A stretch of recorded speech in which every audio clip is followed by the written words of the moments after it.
Now, Nigeria stands at a critical crossroads. Despite its vast human and natural resources, the country continues to struggle with insecurity, slow economic growth, and rising living costs that stretch families to their limits. Infrastructure gaps, inconsistent policies, and challenges in education and healthcare add to the hardships faced by ordinary citizens on the street. Yet, amid these difficulties, Nigerians show remarkable resilience, creativity, and hope. Experts argue that rebuilding trust in governance, investing in youth, expanding education, and boosting productive sectors are essential to unlock the nation's true potential. The message is clear. Nigeria must turn its resources, talent, and ambition into meaningful progress for all. Joining us to take a look at the state of the nation, we're joined live in the studio by a columnist, a leadership coach, an author, and a good governance advocate, a former member of the House of Representatives, and a former Director General of the Nigerian Maritime and Safety Administration, Mr. Dakuku Peterside. Thank you for joining us live on Daybreak on Arise News. Thank you. Good morning. So now, you recently wrote some articles and you're planning to launch a book on leadership. I think there is no better time than to x-ray the leadership deficit in Nigeria. I haven't read your article. I would want to say that you dwelt more on the problems and you balance it with solution. But the missing gap is, how do we arrive at this solution? All right. Thank you very much. Excuse me. First, I wrote 2 books. The first one... I'm talking about the leadership storm, managing leadership. No, leading in a storm. Leading in a storm, yeah. Thank you very much. Now, I wrote 2 books. Leading in a Storm, which is basically a book on crisis leadership. That book is not focused on Nigeria at all. What I did with Leading a Storm is to distill 8 competencies you need to lead when there is uncertainty, volatility. Okay, are you insinuating that Nigeria is not in a leadership storm? Nigeria is in a storm, not necessarily leadership. Okay, Nigeria is in a storm, multi-dimensional storm. Then the second book is Beneath the Surface. It is a compilation of 70 of my incisive essays. I think you might have to, if you want to go that route, you might be paying a commercial. Oh, sorry. I didn't invite you, but I was bringing out the lessons from that book, how we can fix the problems in Nigeria. That's the issue. So looking at the Nigerian situation now. Looking at the Nigerian situation, there are 3 significant things that happened recently. The first one is the report by the World Bank. There's contestation about the reliability of that report. The World Bank made 3 fundamental arguments: that there's been marginal improvement in our GDP, and they relied on government data, that there's been 3.9% growth year on year between last year and this year, commensurate to the same quarter. 2, that yes, our foreign reserve has improved. But again, you need to look at that in a context. They also admitted that there's been a few bold policy initiatives. However, that these developments have not translated to better living conditions or improved living conditions for the ordinary Nigerians. Poverty is still widespread. Hunger is real and present in the land. Apparently, they adopted a title of one of my essays. Hunger is real and present in the land. Unemployment is high. Corruption is deepening. They raised all of these fundamental arguments, and government responded through my very good friend, the special advisor on media, Sunday Dari, that report, the World Bank report, does not represent the reality on ground. However, all of us Nigerians know the truth. We live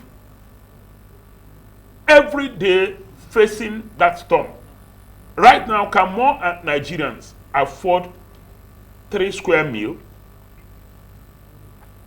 Are more Nigerians out of poverty? One of the things you need to pardon me because of our time, we might not really dwell on regurgitating the problem that everyone knows. Not the problem. I wanted to point out how, because you mentioned, for that example, just that the Nigeria's electricity supply has been hovering around 4,000 megawatts, and you recommended 6,000 megawatts. So how do we get there? What's your advice to our leaders?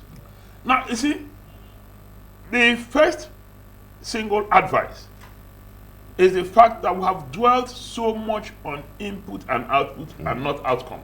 You see, when we focus on input, we have budgeted X trillion for power. We have budgeted X trillion for road. We have budgeted X trillion for agriculture. We keep budgeting, we keep spending, we keep releasing. What is the outcome? Let's shift focus to outcome. Now, our investments in power, has it translated to better output first, then outcome? Are we supporting smaller businesses? Homes, do they have access to electricity? I think that's the first thing. We need to change our focus from the input, which is the funds we invest, the time we invest, the resources we invest, to what is the outcome of our investment. We need to focus a bit more on accountability. Then the second thing is that we need to be creative about our solutions. Now, if you observe, very often as a country, the way we approach power 5 years ago is the same way we're approaching power today. The way we approach poverty, social investments, is the same way we're approaching this thing today. Please, can we open up the space for people to contribute more ideas? Now, can we be more transparent? Can we be more accountable? And most importantly, communication matters too. Right. Are you getting the people, to see things differently? The way it is today, there is serious trust gap between government and the people. Right. The people hardly believe their government. Okay, based on what you have said, that it seems like the government is refusing to open up the space. If it needs some help, it should seek for that. Why do you think the government is unable or unwilling to seek for that help or open up the space as you have suggested? All right, thank you very much. The challenge we have is that government believes that it has all the expertise. That's the first erroneous impression or understanding they have of the situation. They think they have all the solutions and that they're applying the right, will I use the word, medication for the ailments or the challenges we face. No, I don't think that's the true situation. There are so many Nigerians that can provide solution to the challenges we face. The issue for me is implementation. Are we actually ready to accept suggestions, options, and implement through? We've had challenge with execution. I don't think the challenge is lack of ideas. The challenge actually is with execution, the discipline of execution. Do you think this government has that discipline for execution? I don't think we're here to examine the performance of government, neither the process nor the outcome. But one thing is sure, results speak for all of us. So if you say you're a bright student and continually you fail exams, I don't know if anybody can assess you to be a brilliant student. And so for government, Nigerians are the ones who determine their performance, not data, not necessarily statistics. Statistics ordinarily is supposed to guide us.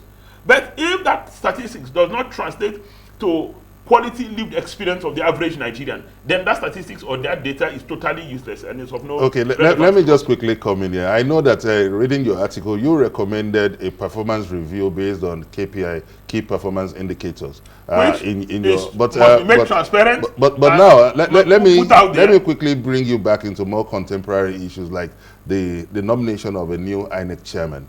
What should Nigerians, and those are the corridors of approval and endorsement of him, should be looking at? All right.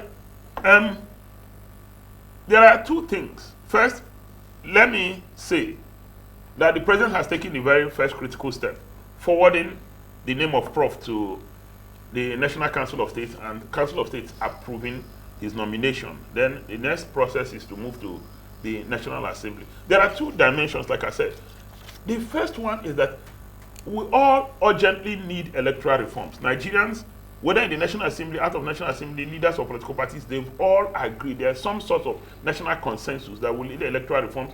There's been total lack of trust of the electoral body, and so Professor Amanibo has his duty cut out. Drive the electoral reform process, but the National Assembly has a more critical role to play. He is not the one to lead the electoral process. He can drive it, but the onus, to drive the electoral, the onus actually to enforce or implement the electoral process lies with the National Assembly, which for me right now they're not focusing on, and it's something they need to focus on. National Assembly leaders need to know that that is literally number one priority of Nigerians if you talk about the electoral process, electoral reform, so that we can all have faith in the electoral process. If we don't have faith in the electoral process, it begins to diminish the credibility of government and the way we relate with government. But people would say that the issue is not laws, for instance, even if we have electoral reforms in Nigeria. I was coming to that. All right. Saying that, listen, once we put the right framework in place, now the work moves to INEC chairman, his national commissioners, and the state electoral commissioners.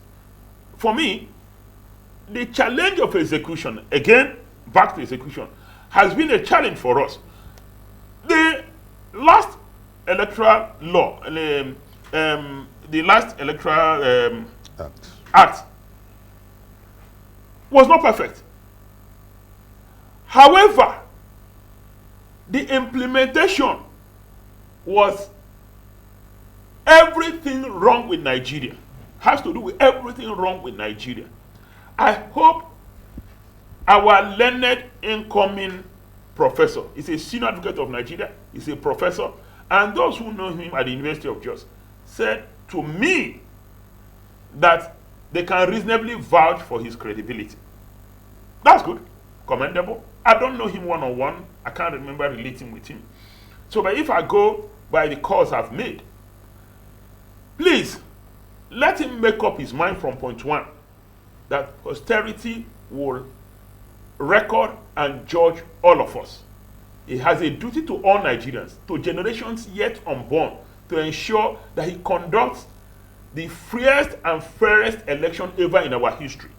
I am sure that the last Electoral Commission chairman, in the comfort of his home, if he reflects on what transpired from 2019 to 2023, I'm not sure he'll be very happy with himself. All right. What are some of the lessons you think that this new incoming chairman, if he is confirmed by the National Assembly, what are some of the lessons that he should learn from the past INEC chairman, his predecessors? And do you think the National Assembly should play a bigger role in making sure that the INEC chairman is independent in terms of screening? I mean, he is appointed by the president. What do you think about that? It's not the National Assembly that will make sure that the INEC chairman is independent. The law has provided for it. There are enough guardrails.